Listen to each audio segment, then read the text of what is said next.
Assalamualaikum warahmatullahi wabarakatuh. Perkenalkan, kami dari mahasiswa Universitas Diponegoro, jurusan Administrasi Perpajakan, ingin menjelaskan masalah berupa materi yaitu transaksi Enron yang dipertanyakan. Materi ini berkaitan dengan mata kuliah kami yaitu Etika Bisnis dan Profesi. Kelompok kami beranggotakan 6 orang. Yang pertama yaitu ada Muhammad Logat Geo, kedua Adim Ikhlas, ketiga Muhammad Wildan, keempat saya sendiri Ananda Osa, kelima Muhammad Dia, keenam Fajrul Falah. Selanjutnya kita akan masuk langsung ke dalam masalah atau materi.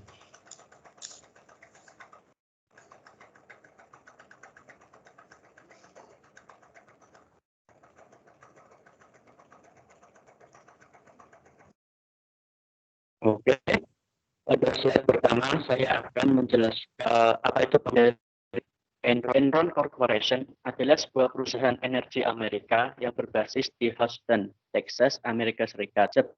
Bangkrutnya pada akhir 2001, Enron memperkerjakan sekitar 21.000 orang pegawai dan merupakan salah satu perusahaan terkemuka di dalam bidang listrik, gas alam, kertas, dan komunikasi. Enron mengaku penghasilannya pada tahun 2000 berjumlah 101 miliar dolar Amerika. Pada slide kedua ini saya akan menjelaskan kemajuan Enron. Sepanjang akhir periode tahun 1990-an, saham Enron naik secara perlahan di NYSE dengan tentang perdagangan $20 sampai $40. Dalam beberapa bulan awal, milenium baru harga saham Enron melonjak menjadi $70. Didasarkan pada daya apung keseluruhan pasar saham secara umum. Penilaian menguntungkan yang diberikan pada perusahaan oleh analisis serta laporan laba rugi dan prospek Enron. Selama tahun 2000, saham Enron diperdagangkan dalam kisaran $60 sampai 90 mencapai puncak pada bulan Agustus pada harga $90,56 dan menutup tahun pada harga saham mendekati $80.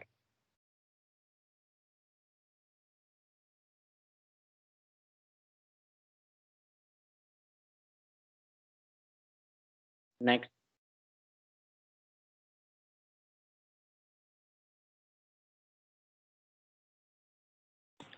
Di sini saya akan menjelaskan tentang kemunduran Enron.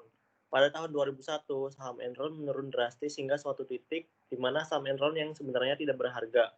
Rumor keruntuhannya Enron telah beredar selama beberapa bulan. Pejabat dan politisinya segera mencari jawaban yang akan memulihkan kredibilitas dan kepercayaan yang telah hilang.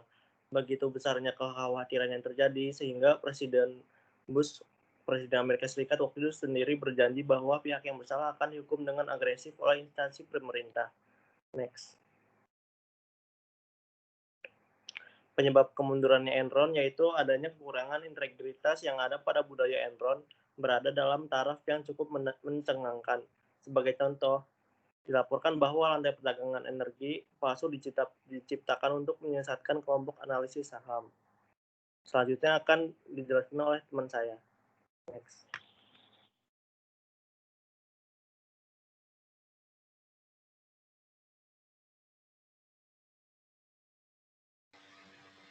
Selanjutnya saya akan menjelaskan tentang Power Report. Power Report disiapkan oleh 3 orang subkomite dari Dewan Enron yang diketuai oleh William Power Jr. yang bergabung dengan Dewan pada bulan September 2001 dan mengundurkan diri pada bulan Februari 2002 dengan mandat untuk menyelidiki transaksi pihak terkait yang mengejutkan Dewan Direksi. Pada tahun 2001, Dewan Direksi Enron beranggota 15 orang. Beberapa di antaranya memiliki pengalaman 20 tahun atau lebih di Dewan Direksi Enron ataupun perusahaan pendahulunya. Keseragaman anggota Dewan Enron menggambarkan hubungan yang harmonis dalam Dewan secara internal. Mereka mengatakan bahwa hak suara atau hak pilih Dewan umumnya bulat. Dewan Enron dikelompokkan menjadi 5 komite. Yang pertama ada komite eksekutif, yang kedua komite keuangan, yang ketiga komite audit dan ketaatan, yang keempat komite pembayaran kompensasi, dan yang kelima, komite penghargaan. Enron telah menggunakan apa yang secara khusus dibuat oleh perusahaan, yaitu entitas bertujuan khusus atau SPE untuk joint venture, kemitraan, dan sindikat aset dalam beberapa waktu.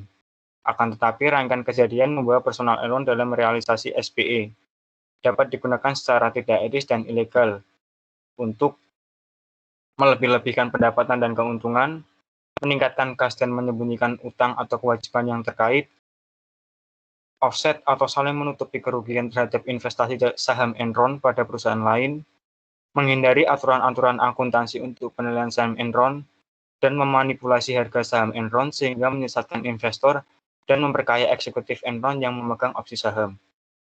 Untuk materi selanjutnya akan diterangkan oleh teman saya.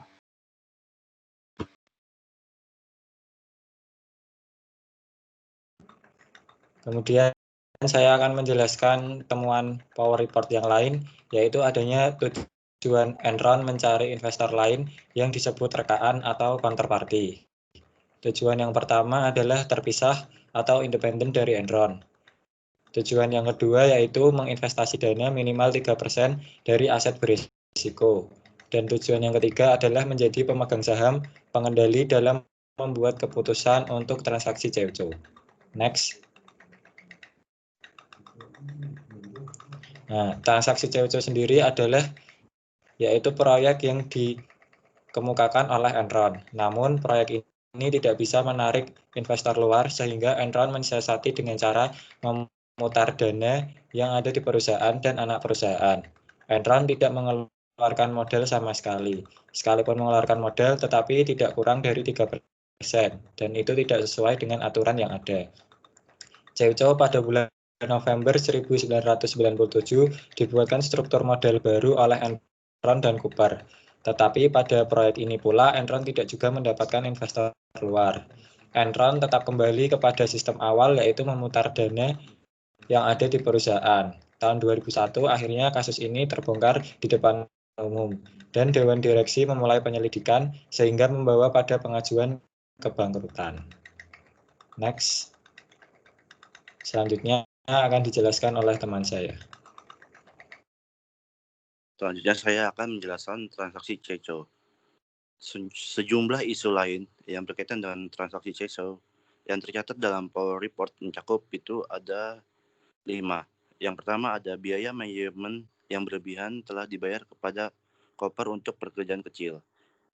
Yang kedua ada penilaian yang berlebih digunakan pada penyelesaian lilitan masalah hingga mentransfer 10 juta US dollar untuk Cooper. Yang ketiga ada Cooper mencari dan menerima 2,6 juta US dollar sebagai ganti rugi dari utang pajak untuk 10.500.000 US dollar. Yang keempat ada pinjaman tanpa jaminan sebesar 15 juta US dollar dibuat untuk Cooper dan tidak dirupikan. Yang terakhir, Enron membutuhkan lebih awal pendapatan dari CFO. Next. Selanjutnya ada kemitraan LJM dan Raptor atau LJM1. Enron menerima usulan Vasto untuk menjadi pengelola tunggal dalam LJM1 yang bertujuan untuk mengumpulkan dana dari investor luar negeri agar dapat digunakan untuk melindungi kemungkinan hilangnya pasar investasi Enron di RIMS Net Condition INC. LJM1 menandatangani 3 transaksi dengan Enron. Yang pertama ada upaya melindungi nilai posisi Enron dalam RIMS. Yang kedua, pembelian sebagai kepemilikan Enron dalam proyek pembangkit listrik di Belajar. Dan ketiga, pembelian sertifikat dari suatu SPE.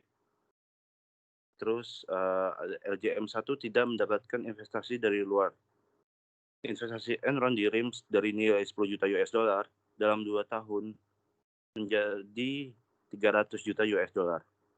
Dan Enron mencatatkan dalam laporan laba rugi dan pengakuan Enron terhadap kenaikan nilai sahamnya sendiri merupakan pengakuan yang biasanya tidak diizinkan oleh GAAP. Selanjutnya akan dijelaskan oleh teman saya.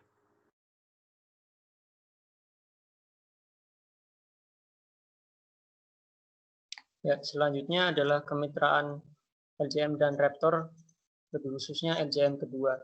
Pada bulan Oktober 1999, Resto mengusul kemitraan LJM kedua, yaitu LJM Co-Investment, yang akan berfungsi sebagai mitra umum melalui perantara untuk mendorong investasi luar hingga 200 juta US dollar yang dapat digunakan untuk membeli berbagai aset yang diindikasi oleh Enron. Cara ini akan memberikan Enron dana yang dibutuhkan untuk tumbuh dengan cepat dan dengan biaya yang sedikit dibandingkan dengan cara lain. Pada LJM 2 ini, masalah yang timbul apakah LJM 2 memenuhi syarat untuk non-konsolidasi, kemudian serangkaian transaksi dilakukan untuk menciptakan keuntungan pada laporan laba rugi yang didasarkan pada asumsi bahwa LJM 2 tidak akan dikonsolidasi berdasarkan aturan 3%. Next.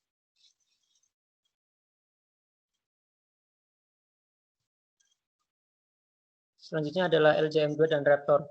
Transaksi antara Enron dan LJM 2 yang memberikan dampak terbesar pada laporan keuangan Enron melibatkan 4 SPE yang dikenal sebagai Raptor. Memperluas konsep yang mendasari transaksi rhythm, Enron berusaha menggunakan nilai tertanam dari ekuitasnya untuk mengatasi penurunan nilai tertentu investasi perdagangannya. Next. Berikut adalah penjelasan dan materi terkait dengan masalah yang ada dalam transaksi Enron. Terima kasih dan mohon maaf apabila ada kesalahan. Wassalamualaikum warahmatullahi wabarakatuh.